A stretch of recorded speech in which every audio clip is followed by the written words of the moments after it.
एक बार की बात है, पहाड़ियों के बीच बसे एक शांत गांव में आनंद नाम का एक छोटा सा साधु रहता था।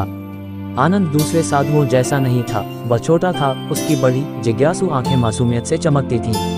अपने आकार के बावजूद उसका दिल विशाल था, जो प्यार और दया से भरा था। हर दिन आनंद सूरज के आसमान को चूमने से पहले जाग जाता था और एक सौम्य मुस्कान के साथ वह गांव वालों की मदद करके अपना दिन शुरू करता था।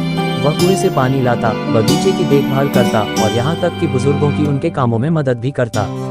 उसकी हंसी पूरे गांव में गूंजती थी, जिसे सुनने वाला हर कोई खुश होता था।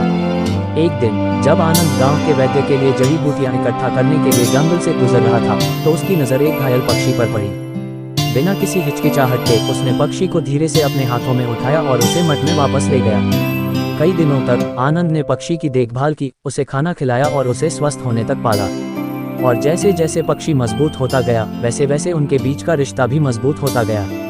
वे अभिन्न साथी बन गए, साथ मिलकर जंगल के अजूबों की खोज की और अपने सुख दुख साझा किए। आनंद की दयालुता की चर्चा दूर दूर तक फैल गई और जल्द ही पड़ोसी गांवों के लोग उनसे मार्गदर्शन लेने लगे। वे अपनी परेशानियां लेकर उनके पास आते और आनंद धैर्यपूर्वक उनकी बातें सुनते और ज्ञान और सांत्वना के शब्द देते।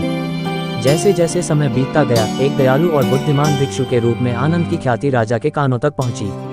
आनंद के कामों की कहानियों से प्रभावित होकर राजा ने उन्हें सलाह लेने के लिए महल में आमंत्रित किया।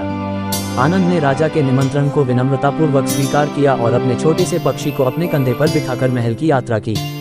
वहां उन्होंने शांति और सद्भाव के शब्द बोले, जो सुनने वाले सभी के दिलों को छू गए। उस दिन से आनंद की ख्याति और भी फैल गई और उन्होंने अपने असीम प्रेम और करुणा से अपने रास्ते में आने वाले सभी लोगों के जीवन को